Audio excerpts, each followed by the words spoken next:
Okay, so good to see everyone today for a Torah study. Our portion this week is VaYishlach, and so in our Chumash, we're on page 198 and the Eitz Chaim, or if whatever edition you're using, you're looking for chapter 32 of Genesis, beginning with verse 4. What I wanted to do is look at the beginning of this week's portion, especially a prayer that Jacob says, and compare that to last week's portion and the prayer that Jacob said there. And then, if we have time, which I hope we will, I want to look at the near the end of the portion and just make a couple of comments about that. So, like I said, we're on page 198, the start of the portion, VaYishlach, Baruch atah Adonai Eloheinu melech haolam, asher kitshanu b'mitzvotav v'tzivanu la'asok b'divrei Torah. So we're in the middle. The Torah portion the rabbis broke the Torah reading in this way so that we left off last week as Jacob is is on his way back to the land of Israel and knows that he's going to encounter his twin brother. And we just have to remember the circumstances upon which they left each other, and that is that Jacob had stolen, essentially, the blessing from Isaac that was intended for Esau. And Esau does end up getting a blessing, but it's not nearly as good as the one that Jacob ended up getting. And so we're told, the narrator of the Torah tells us that Esau wants to kill his brother because of what he did. So and Rebekah knew that somehow, even though the Torah says he was speaking to himself, Esau. Somehow Rebekah knew what Esau was thinking and told Jacob to run away. Okay, so it's been 20 years, and now he comes back, and he knows Esau might still be angry with him. So that's how our portion starts. VaYishlach Yaakov malachim lefanav el Esav achiv arza seir sedei Edom. Jacob sent, now malachim to this point has been translated as angels. So Jacob's not going to send angels. We don't think he has the power to do that. So a malach can also be a messenger. Now, angels serve in the capacity as messengers, so they are the same word. But depending on context, we know whether it's an angel or a human messenger. So Jacob sent messengers before him to Esav, his brother, in the land of Seir, in the country of Edom. So in other words, Esav is not living in the land of Israel. He's living in neighboring country. So Edom, where is Edom? Well, is Edom in what is southern Israel today, like on the way to Eilat, the southernmost city? So like in that Rift Valley that is Jordan and Israel, is that where Edom is? It's unclear. And if that is where it is, why does Jacob have to worry about Esau? Because going to the land of Israel, and it's certainly the part of the land of Israel that he's going to, it's nowhere near Edom, and certainly wouldn't have to worry about running into him. Like, in other words, if you're going back to the old neighborhood to live again, then and there's somebody there in the old neighborhood that you're worried about, well, that makes sense then to kind of make peace with people in the old neighborhood. But if Esau isn't even living in the old neighborhood anymore, and he himself has moved, what is Jacob doing here? Okay, so we're on 198 in the Eitz Chaim, verse 4. So that's a question we should keep in mind. Like, what is he doing? Why is he doing that? And if it's not in the land of Israel, why does he wait 20 years then? So in other words, if he's sending messengers because, hey brother, I'm coming back home, and if you're still around, I just want to make sure that we're going to be living together in peace. But they're not going to be living together because Edom is nowhere near where Jacob is going to be living. So the question we should be asking is, why is he doing this? Now, if he's doing this because he's in the place now that he feels comfortable and that he feels like God has answered his prayer, from what we read in the beginning of last week's portion, then he's confident. And so then he's in the place where he's ready now to reconcile with his brother. Okay, so I just want us to keep all of this in mind. So verse 5, Vayetzavotam lemor, ko tomrun la'adoni le'esav, ko amar avdecha Yaakov, im Lavan garti va'echar ad ata. So he commanded them, that is the messengers, Jacob commands the messengers, saying, this is what you should say to my master, to Esau. This is what your servant Jacob said. So in other words, say to Esau when you meet up with him that, quote, this is what Jacob your servant has said. I have been living with Lavan, and I have delayed until now. So sorry I haven't reached out before. I've been a bit busy. Okay, that kind of thing. So it's kind of no excuse today. It's kind of hard for us in the age of the internet and email to give an excuse of why you're not in touch with anybody anymore. There can't be any excuse. Maybe before the age of the internet, and before the telephone, when there was only the mail, then, to find the time to sit down to write a decent letter, okay, maybe you don't have the time for that. But since the creation of the phone, and then with the internet, there's no excuse. So it's kind of hard for us to kind of step back and understand what's going on here. So is it really the case that that by living where he did with Lavan for 20 years, that prevented him from being in touch? It's unclear. It's unclear. But it's interesting, there's a Rashi that the commentary brings, which I think is just a funny Rashi, and just gets to the point, and he's not making it up, it's from the Midrash. It gets to the point of the Midrash about how much it wants to praise Jacob and all of the patriarchs and matriarchs. So we have to know a little bit about a method of interpretation known as gematria.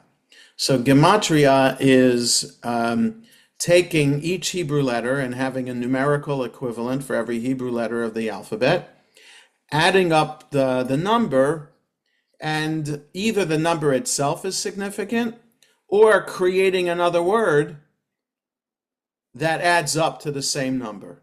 So for example, in last week's portion, the ladder, sulam, that went up from the ground to heaven, that the angels were going up and down. So the letters for sulam also equal, the number that sulam adds up to also adds up, it is also like the word Sinai. So the Midrash suggests that the ladder is none other than Mount Sinai that Jacob has a dream about. Okay, because the letters of Sulam and the letters of Sinai add up to the same number. Okay, so now there's this word, the last word on the fourth line on page 198 is the word Garti. Garti. I lived. So if you rearrange the order of the letters, you would get to, well, you don't even have to rearrange it. If you add up the letters, it adds up to 613. So the Gimel is 3, the Resh is 200, the Tuf is 400, the Yud is 10. Okay, so that's how the Hebrew alphabet works. So 3, 600, 10, 613. So the significance of 613, we should all know, is the 613 commandments. So, Im Lavan, with Lavan, Garti, I observe the 613 commandments. So for the Midrash, the life that he led outside of the land of Israel with Lavan and all of the pressures of being a servant to him and working to earn to marry Rachel and Leah, despite all of that pressure and stress, Jacob still observed the 613 commandments. Okay, so that's an aside. I always like referring to that. I think it's what the Midrash, the extremes the Midrash goes to highlight Jacob's personality. So he tells the messengers to say to Esav, thus says your servant Jacob, I've lived with Lavan, and I've delayed until now. 6, Vayihi li shor v'chamor, tzon ve'eved v'shivcha, ve'eshlacha lahagid la'adoni, limtso chen be'einecha. So I've acquired cattle, donkeys, sheep, male and female servants, and I have sent message to tell my master to find favor in your eyes. In other words, so why is he telling him this? Look, that it's one thing to say I live with Lavan and that's why I've delayed until now. What's the point of saying I have cattle, donkeys, sheep, and male and female servants, and now I'm able to send message to find favor before you? Is it by saying all of that, hey, I'm a person to contend with, and don't just attack me? I have means now, or or maybe implying that the blessing from their father has come to fruition, and so I am blessed, and maybe don't think about doing anything with me because clearly I've been blessed. It could be that or anything else. It's just interesting why Jacob has to say that. In other words, he's kind of showing off or bragging. If you're writing to a family member, it's unclear, whether it depends on the context, whether you'd say such a thing. You could say, hey, mom and dad, look how I haven't spoken to you in a while, but in that, don't worry about me, I'm doing quite well. So that kind of message makes sense. It's not a message like, don't worry about me, Esav, look, I'm doing okay. This is he's writing to Esav because he's afraid of what Esav might do. So perhaps this has to do with I'm a person to reckon with. So 7, Vayashuvu hamalachim el Yaakov lemor, banu el achicha el Esav, v'gam holech likratcha v'arba ma'ot ish imo. So the messengers came back to Jacob saying, we came to your brother, to Esav, and he's also coming out to meet you. In other words, Jacob is going to encounter Esau, and Esau is on his way to encounter Jacob. Oh, and by the way, he has 400 men with him. So he also is a person to reckon with. Jacob has property, animals, and servants, male and female servants. Esau has 400 men with him. He has a fighting force with him. Okay, so reason to be afraid. 8. So in other words, also, Jacob is just traveling and he's bringing his home with him. In other words, he's coming in a U-Haul and Esau is coming in a tank. Okay, that's kind of the equivalent, right? Jacob is not traveling with an armored division. Esau is traveling with an armored division. So it's like the equivalent of a U-Haul or some kind of moving van that Jacob's traveling with and Esau traveling with in an armored entourage. 8. Vayira Yaakov me'od, vayetzer lo, vayachatz et ha'am asher ito, v'et hatzon v'et habakar v'hagmalim lishnei machanot. Now, it means Jacob was very afraid. Vayetzer lo, he was anxious. So your Yetzer Hatov and Yetzer Hara is your good and evil inclination. So it's a feeling inside. So Vayetzer, translated here, in his anxiety, so he became anxious. He became anxious, stressed out, tense, that kind of idea. And he divided the group of people with him and the sheep and the cattle and the camels. No mention of camels in verse 6, but mention of camels now. No mention of donkeys now, donkeys in verse 6. Does it matter? I don't know if it matters, just pointing it out. There are camels now. So he divided everything, the people and the animals, into 2 camps. 9. Vayomer im yavo Esav el hamachaneh ha'achat vehikahu v'haya hamachaneh ha'nishar lifleta. So in other words, he explains his thinking, his rationale for dividing his animals and his people into 2 groups. He was saying, if Esav comes to one of the camps and attacks it, the other camp remaining could be would be refugees. They could escape. Okay, so that's his thinking.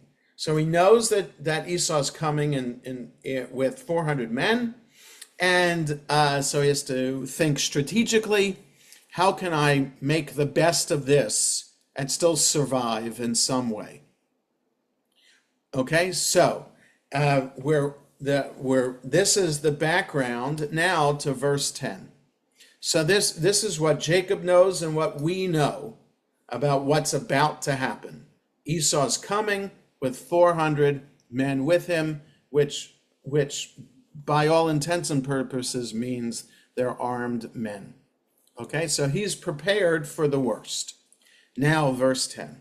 Vayomer Yaakov.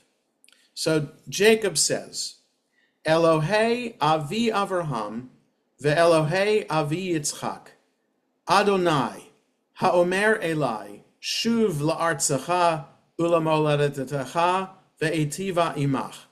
Now we don't know who Jacob is talking to. So in other words, there should be some words to tell us that Jacob is about to pray to God or talk to God. He just says, Jacob says, the God of Abraham, my father, and the God of Isaac, my father, Adonai, who told me, return to your land and your birthplace, and I will do well. I will make you well, or I will do good by you. Right? So God had told him to go back home now. That was in last week's portion. So I'm just saying there's no intro to this prayer. He just starts praying. which is unusual. Usually the Torah tells us that someone, Moses, anybody, does something first before talking to God. Here, he's just talking. Okay? So like there's no transition from the thought of Jacob about dividing up the camp to then talking to God. Okay, so he's saying, God of my father Abraham, God of my father Isaac, who told me, go back home and I will do well by you. Verse 11, Katonti mikol hachasadim umikol haemet asher asita et avdecha ki v'makli avarti et hayardein hazeh va'ata hayiti lishnei machanot. So, I am small, I have become small, or I recognize how humble I am from all of the goodness and from all the truth that you did for your servant. Now it says, all the English says is of all the kindness. So, but it's more than that. It mikol hachasadim umikol haemet. So the emet, the word emet means truth. What is the truth you've done for me? So I think here, it's emet has to be understood as something else, not true, but I think chesed and emet should go together, and chesed and emet do go together in rabbinic literature. It's like the work of the Chevra Kadisha, that is the burial society. The work that the Jewish burial society does is called chesed shel emet, a true act of loving kindness. So the emet then is understood in that context. Like, you have been truly kind and compassionate to your servant. Okay, so Jacob is recognizing that what was done for him was unequivocally good and compassionate. And he recognizes how humble he is in understanding the goodness. And how does he understand this? Because he says, the rest of verse 11 to translate, because just with my staff, I crossed this Jordan River, and now I have become two camps. So in other words, I crossed the Jordan all by myself. I only had my walking stick. Now, as I'm about to cross the Jordan again on the way back home, I have two camps worth of crossing the Jordan with.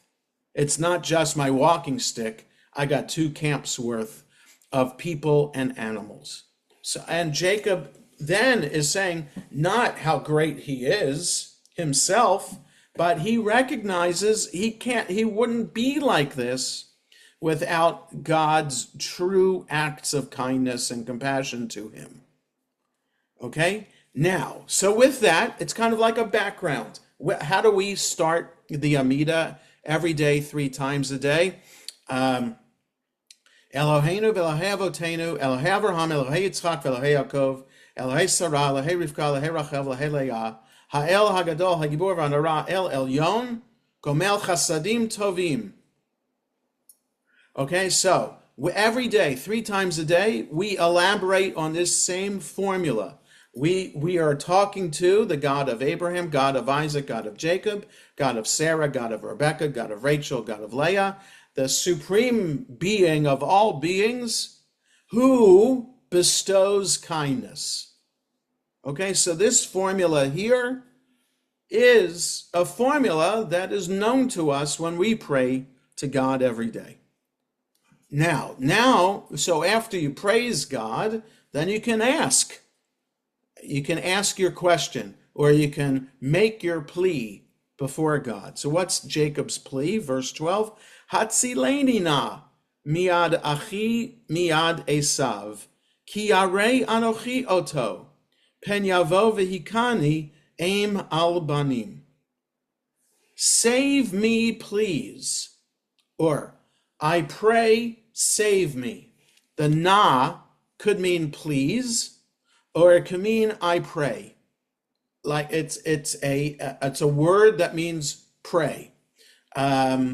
So I pray, save me from the hand of my brother, from the hand of Esav, because I am afraid of him, lest I'm afraid that he'll come and kill me or kill mother and children, mothers and children alike. Yes.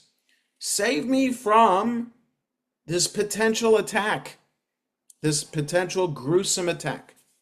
13, Va'ata amarta, hetev etiv imach, v'samti et za'archa kechol hayam, asher lo yisafer merov. Why should you do this, God?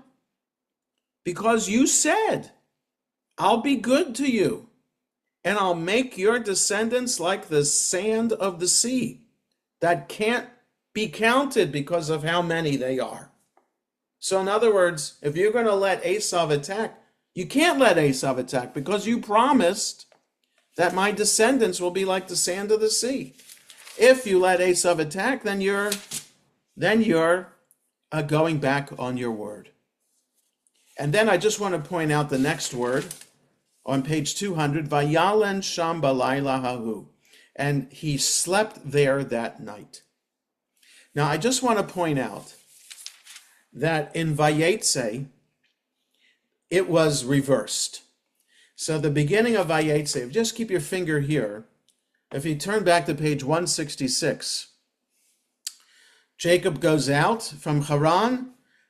He comes to a place and he Vayalen sham. The second line on page 166 in the middle, Vayalen sham. He went to sleep. Page 200, Vayalen sham. He went to sleep, or he slept there. So he sleeps, he has a dream of the ladder, and in the dream, God is talking to him. And then he gets up, and then he makes this vow, if you will be my God, and if you protect me on the way, then I will believe in you and you'll be my God. Okay, so the prayer, so it's a reverse. He goes to sleep, has the dream, and God gives the promise in the dream, and then he wakes up and makes this prayer or this vow. Here it is the prayer, and then he goes to sleep. So I just think it's interesting. It's a reverse order. It's a framing, also a literary framing of the beginning of the story is about to cross the Jordan River, and you have a dream of God talking, and then Jacob acknowledging the dream when he wakes up. Now he has a prayer, and then he goes to sleep.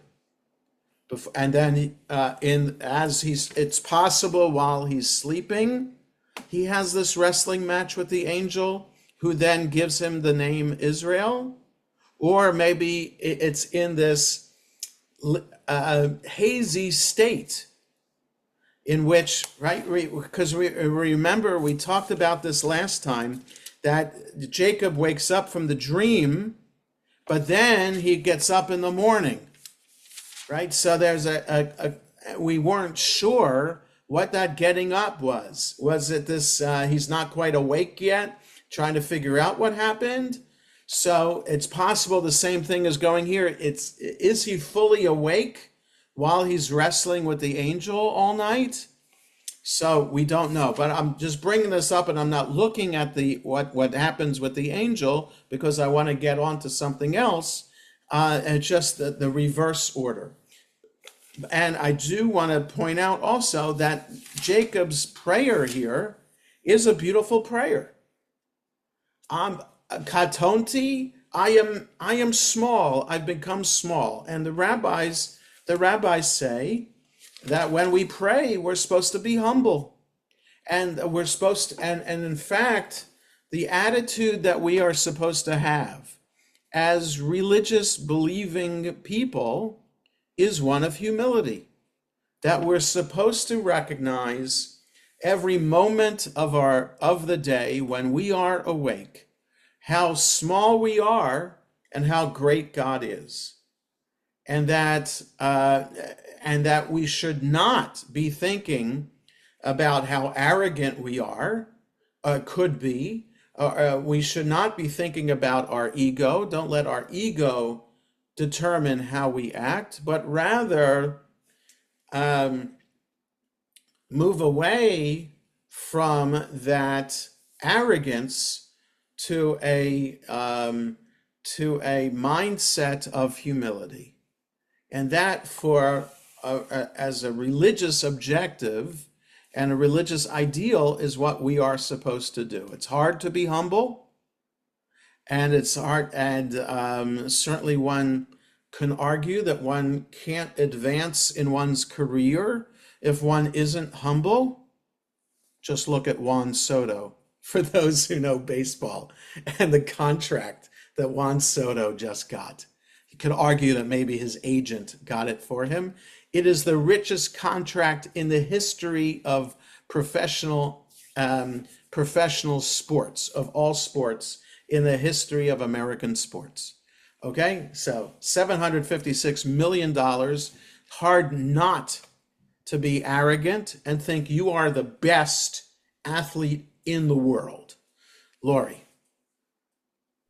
Yeah, I just noticed that Jacob first took action and then he prayed. And I was Yes. wondering if there was any significance to that from. Well, I was pointing out about the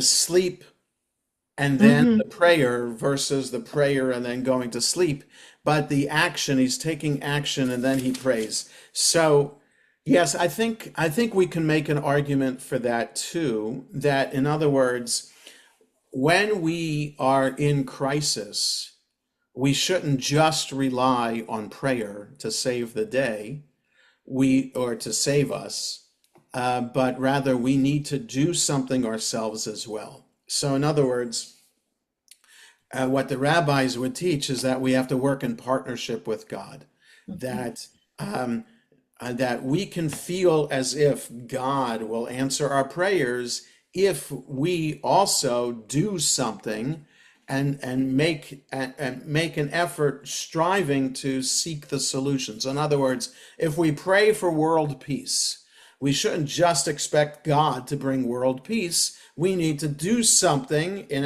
whatever way an individual can do to bring about world peace. And the 8 billion people in the world need to work together to bring about world peace, and then God can bring world peace. The rabbis argue the same thing about when the Messiah will come. Well, the Messiah will come when we, as human beings, do something to show we want the Messiah to come. So if there's evil in the world, then the Messiah is not going to come because people are still doing evil. So it's more of a sense, and I think the rabbis would understand this, that here is the example of Jacob. So Jacob is dividing up his camp. He's trying to do the best he can to protect as much of himself and his property as he can. But there's a limit because he's not armed. He's going to be facing 400 Esav and 400 fighting men coming towards him. So he's doing the best he can with what he can do, and then he also prays. So yes, it's two together. Okay. The other thing I want to look at. Okay. So so like I said, in this wrestling match that we're not reading about, Jacob is given a new name, and that wrestling match it happens in yes, in the second Aliyah, in the course of the second Aliyah, and the angel asks for Jacob's name. Jacob says it's Jacob, and the angel says, "No more will your name be Jacob, but it will be Israel, because you have fought with, and the word for fighting is in the same root of Yisrael. This is on page 202, verse 29. Vayomer lo Yaakov Ya'amer od shimcha, and he said, the angel said, Jacob will not be your name anymore. Ki im Yisrael, rather it will be Israel. Ki sarita im Elohim ve'im anashim vatuchal, because you have fought with God and with men, and you have overcome, or you have prevailed. Okay, so now we have to know what happens. He and Esau do meet, they hug, they kiss. Jacob wants to give him a gift. Esau refuses initially, and Esau suggests, hey, let's live together. Jacob says, no thanks. I'm going to go my way, you'll go your way. And that's it. They don't meet again until they bury their father. Okay, and it says that we don't know anything about that. It just says that Jacob and Esau buried their father Isaac. Okay, so from after they depart, so the meeting is kind of like anticlimactic to what was Jacob expected, and it went better, and possibly because God intervened. So then, chapter 34, 206, the fifth Aliyah, there's the tragic incident of Dinah being raped by the prince of Shechem, and then how Shimon and Levi, her two full brothers, right? Remember, there are 11 boys at this point and one girl. And so Dinah's mother is Leah, and her father is Jacob. So the fellow Leah-Jacob children are Reuven, Shimon, Levi, and Yehudah. Those four. And then there are two more from Leah's maidservant. Okay? So two of her full brothers, Shimon and Levi, enact revenge on the people of Shechem. The people of Shechem say, hey, we want to intermarry with your folk. And Shimon and Levi say, no, we don't do that here unless you're circumcised. And they say, okay, we'll go for that. So they all do that. And while they're recovering, Shimon and Levi kills them all. So, and then Jacob recognizes, you know what? I don't think we should stay in Shechem anymore. It might not be the best place to go. So chapter 35, they move on to Beit El, back to where in VaYishlach the dream took place, and the of the ladder, and so he named that place Beit El. So he goes from Shechem to Beit El. Now, if we look at the map, it's not that far, but it's far enough to be away from Shechem. Now, this is what I want to read, beginning with verse 6 on page 212. And I want to raise a question about how we understand this. So verse 6, 2:12. This is chapter 35, verse 6. Vayavo Yaakov Luza, asher be'eretz Canaan, he Beit El, hu v'chol ha'am asher imo. Jacob came to Luz, which is in the land of Canaan, that is Beth El, he and all the people with him. Now, back on page in VaYishlach, we're told, just a second here, we're told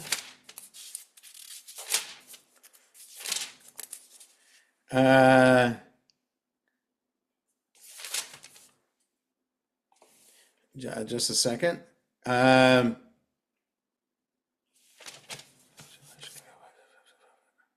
Okay, 168 verse 19.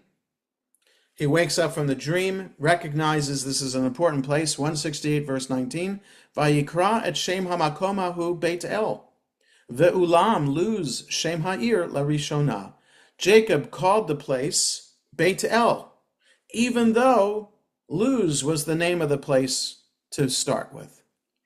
So the Torah already told us that in chapter 28, that it was Luz, and now it's Beit El. So you would think it would always be called Beit El from then on. Here, and on page 212, where we were, it tells us that Jacob came to Luz, and which is Beit El. It's just, what I'm saying is, it's strange. Why refer to the place as Luz anymore when Jacob has already, in chapter 28, called it Beit El? Why not just say Jacob came to Beit El? Okay, so I just leave that for you to think about. 7, Vayiven Sham Mizbeach, Vayikra Lamakom El Beit El, Ki Sham Niglu Elav HaElohim Bevarcho Mipnei Achiv. And he built an altar there. But we know that, chapter 28, he built an altar there. And he called the place El Beit El, God, the house of God. Because there, God revealed himself when he fled from his brother. Okay, we know that. Chapter 28. Okay, why is it bringing it up again here? I don't have an answer. I'm just saying that it's brought up again here. And then we have a parenthetical note. Verse 8, Vatamot Devora Meineket Rivka Vatikaver Mitachat Lebeit El Tachat Ha'alon Vayikra Shemo Alon Bechut. Devora, the nursemaid of Rebekah, died, and she was buried under Beit El, or below Beit El, under an oak tree, and they called its name, the oak tree, the weeping oak, or the oak of weeping. Okay? So that's just a parenthetical note, that here in Beit El, this woman who served Rebekah, Jacob's mother, died, and she was buried there. Okay, why bring this up? Because now, new topic, Vayera Elohim El Yaakov Od, Bivo'o Mipadan Aram, Vayevarech Oto. God showed himself to Jacob again when he came from Padan Aram, that is the place where he was living for the past 20 years, and he blessed him. Now this is very strange, because he's already been blessed with the angel. The angel blesses him and gives him a new name. What's going on here? 10. Vayomer lo Elohim, Shimcha Yaakov, lo Yikarei, Shimcha od Yaakov, ki im Yisrael yihiyeh shemecha, Vayikra et shemo Yisrael. God said to him, your name Jacob will not be used anymore. Rather, Israel will be your name. And he called his name Israel. What's going on? What's going on? Why is this brought here when we had it already? This is the end of the 5th Aliyah. When we had it already at the beginning of the portion with the wrestling with the angel. And the angel gives him his name Israel. And that's immediately after leaving the home where he was living and about to cross the river to get into Israel. Lots has happened since then, and now we have this little incident telling us that God is speaking to Jacob as he left Padan Aram, and he gives his name Israel. What's going on? The only way I can understand this, and it's really interesting that the below the line commentary doesn't say anything about this. It's like, to me, it means, whoa, we just had this. Why is it doing this again? So I think, I don't know for sure, we don't know for sure, that this reflects a different oral tradition that found its way into the Torah. And the editor of the Torah had the one strong tradition of Jacob wrestling with an angel, and that's how he got his name Israel. And another tradition of God saying it to him and telling it to him directly, like God told Abraham, your name is not going to be Abram anymore, it's going to be Abraham. So there are two different traditions as to how Jacob got the name Israel. One connecting it to the root of the word itself, which could be connected to wrestling. And the other doesn't explain what Yisrael means. This one says God just gave him the name Israel. Okay, so I just wanted to highlight that for us to understand that, and the Torah or the commentary here just kind of glances over it without saying much of anything about it. And then there's an 11 and 12, Vayomer lo Elohim ani El Shaddai, pray urave, goy ukahal goyim yiheh mimeka, umalachim mechalatzecha yetzeu. And God said to him, I am El Shaddai. Can't really explain that, but Shaddai is one name of God that we use on the mezuzah. The letter Shin that's on the mezuzah is for Shaddai. When we put on tefillin in the morning, we are spelling out the name Shaddai. We have a Shin on the hand, the Daled with the knot behind the head, and the Yud of the knot on the box on the arm spells out Shaddai. So Shaddai is used still as a name of God in these very physical rituals that we have, mezuzah, tefillin. So I am El Shaddai, be fruitful and multiply. A nation and a group of people will be from you. Kings from your loins will issue.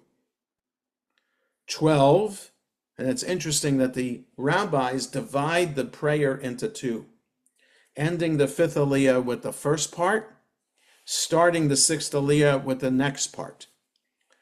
Ve'et haaretz asher natati li Avraham uli Yitzchak lecha etnena, ulezaracha acharecha etain et haaretz.